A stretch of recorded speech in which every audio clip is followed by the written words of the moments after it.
Committee Room 29, Sound.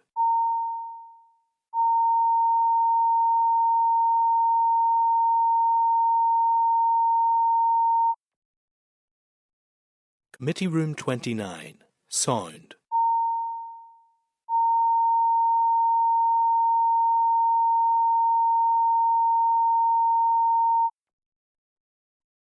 Committee Room 29, Sound.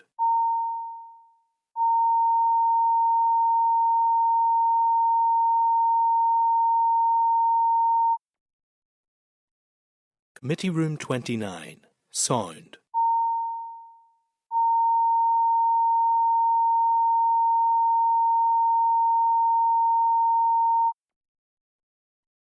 Committee Room 29, Sound.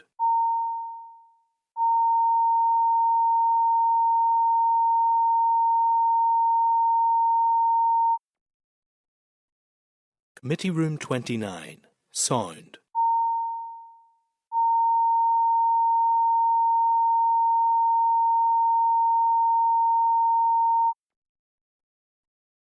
Committee Room 29, Sound.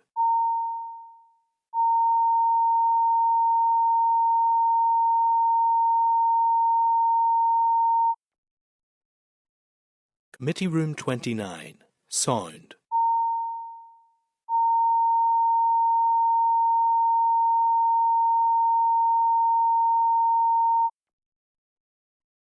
Committee Room 29, Sound.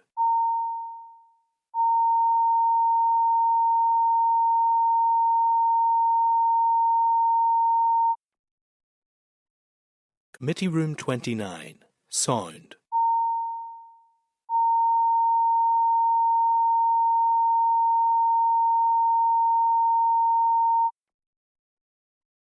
Committee Room 29, Sound.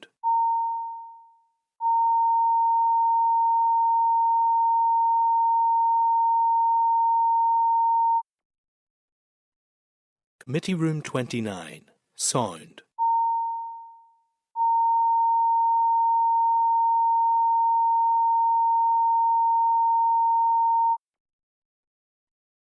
Committee Room 29, Sound.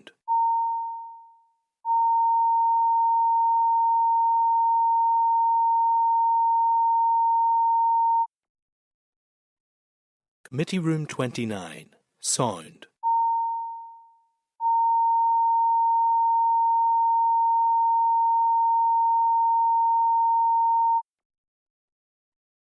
Committee Room 29, Sound.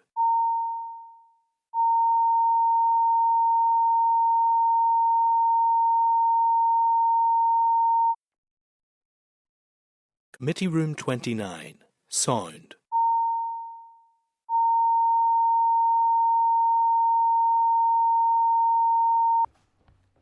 Okay, members, we're back in open session. So just to confirm, we have had an informal run through clause by clause consideration of the bill. A number of clauses subject to amendment have been agreed unanimously. A number, it has been registered that there would be potential division on amendments that have been suggested, and that will be picked up in the planned formal clause by clause discussion at next week's committee.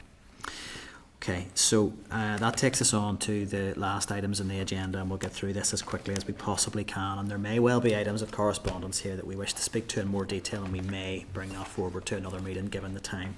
So correspondence, I refer members to pages 382 to 694, just a few pages of correspondence, where we have 14 items provided under correspondence. There's a summary note at page 382. As usual, I'll just raise anything that requires any further discussion or decision. Item 10.2, page 384, is correspondence from an individual addressing discrimination within the education system due to health problems, and it's specifically around interactions with the Equality Commission and the SENDIS Tribunal. I would want to propose that we perhaps write back to the individual and signpost them to complaint mechanisms or in relation to the Equality Commission. And unless members have any other views, regrettably the Equality Commission doesn't fall under our remit.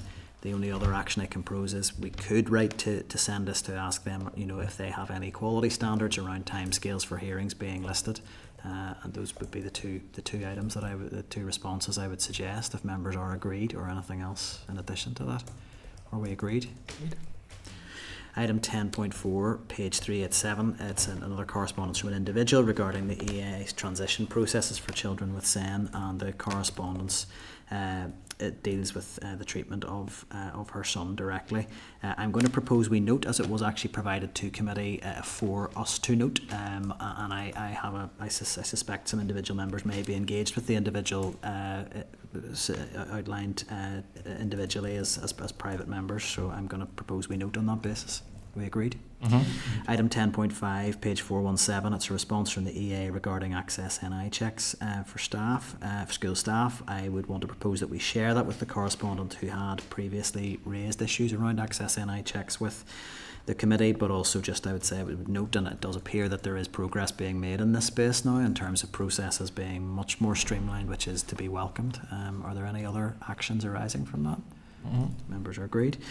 Item 10.7, page 422, is correspondence from an individual regarding young people rioting racism and sectarianism in Northern Ireland. Our members content to write to the correspondent indicating that the committee is planning to take evidence on the Ulster University report Learning from Why Riot, addressing the whys beneath youth violence. Is that agreed? Mm-hmm. We could also draw the individual's attention to the statement released by the committee today on this issue, if members are also agreed. Mm-hmm. Item 10.8, page 423, is a briefing paper from NACOA. It was the organisation flagged with us by Cara Hunter. Are members content to arrange a briefing with this organisation following recess? Agreed. Mm-hmm. Item 10.10, page 428, correspondence from the Northern Ireland Commissioner for Children and Young People regarding the use of restrictive practices. I would want to propose that we update the office with our upcoming motion for debate and provide the text of that to them for their reference, if members are agreed. Right. Item 10.13, page 689, it's a briefing paper from Strasbourg University College on concerns about some of the proposals in the Transform Ed NI document. Are members content to arrange a briefing in this matter after recess? And I think also we are seeking potentially other expert witnesses in relation to Transform Ed, and we can pick that up again after recess if members are agreed. Agreed. Item 10.14, page 692, is correspondence from Mark Durkin, MLA, asking the committee to take evidence from Northwest Counselling on the Healthy Happy Minds programme. Happy to take members' views on this. I would propose, as it's not a direct approach from Northwest Counselling, I'm very content we write to them and ask them if they do want to provide either written or oral briefing, and give them the opportunity to come back to us on that if members are agreed. It's an issue we've all expressed an interest in. Are we agreed? Agreed. Other than that, there is some correspondence in tabled papers which won't be in the summary note, but I think that's largely bill related, and if members are agreed to deal with that through the bill consideration processes, I'm content to propose then that the correspondence is disposed of as per the summary note at page 382 with those exceptions. Agreed. Item 11, forward work programme, that's page 696 of your packs, and if I can ask perhaps that we'll carry over detailed discussion of this to next week, unless there's anything specific you want to raise at this stage. Well, just in terms of having something in the pipeline for the autumn, we have some Transform Ed work to do. We might have some more curriculum review work to do. Also, DE hasn't responded to a lot of audit office recommendations, and that's maybe something that the committee would want to look at. Okay. So those are all things we can factor in, and I think there is something built in there which perhaps we can speak to at one of our meetings before recess around the potential for a strategic planning session, just to make sure we're all clear on issues that we would like to be fed into the forward work programme. With those caveats, can I seek the committee's endorsement of the strategic forward work plan as drafted? Mm-hmm. Great. Item 12 is any other business. Any other business, Danny, you'd wanted to come in? Yes, Chair. Thank you. And it's around placements, specifically around children with special educational needs. I think the Minister gave an update to one of your colleagues this week that it was 237 children still without a place. I met this morning with a group of parents who are at Greenwood Assessment Centre, and this would be children who are transitioning into P3. And of the 30 children, 25 of them who would need a special school, not one of them have a place yet. And only 5 have been placed in what would be a SPIM. I just think it's completely unacceptable that we hear officials time after time coming in and saying the pressures, and we didn't realise we got how much pressures is. These are children who they have been aware of since nursery, and yet there's no place for them. And this is a number of cases coming my way in my own constituency office. A number of children who are in P7 getting into first year are now sitting without a place. I just don't think it's good enough anymore, and I have been advocating to them around a send first approach to placement. I'm more concerned now after today's meeting with parents. It wasn't that long ago when Richard Pangelli came in here, and he sort of answered in a way to say that he instructed his staff not to be always bogged down with placements. I'm now really concerned of where are they going with this here. This is an operational side of it, and I would like to hear from them what they're actually doing, and maybe a direction from the Minister around send first. So this is probably going to result in us tracking back to the forward work plan. So if we move on to the 25th of June meeting, and this is probably worth consideration, we do have the EA in for an update on placements, so that is timely. I am concerned, given how long our session has been today, that could potentially put us under significant pressure in terms of getting our formal clause by clause discussion through, although hopefully that will be a quicker process, as it will simply be a agree or not agree approach. But if I could maybe take a steer from members, or are we remaining of a view that time pressures taken, notwithstanding, that we want to hear from the EA next week?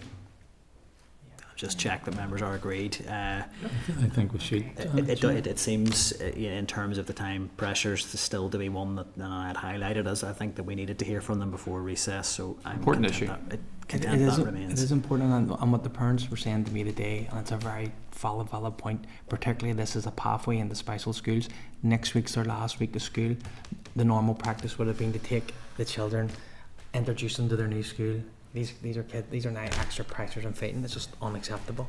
Well, I think on that basis, if that's agreed, and that it seems to be clear agreement on that issue, I think I would be quite clear. We probably will need to build in some flexibility for a meeting in advance of Wednesday, so that we are not dealing with a meeting agenda we can't actually deliver in a sensible time next week, so that the engagement potentially in advance of the clause by clause consideration may need to be done on the Monday or Tuesday. But I can engage with the clerk on that to reach out to give members. us just a little bit of space. Yes, we need a wee bit of slack, I think, next week on that. Okay, so that aside then, so item 13, date, time and place of next meeting, and that's Wednesday 25th of June, 2 p.m, room 29 and online. Members agreed, committee meeting does not adjourn. We agreed. We're more likely to have a meeting on Tuesday morning. Committee Room 29, sound.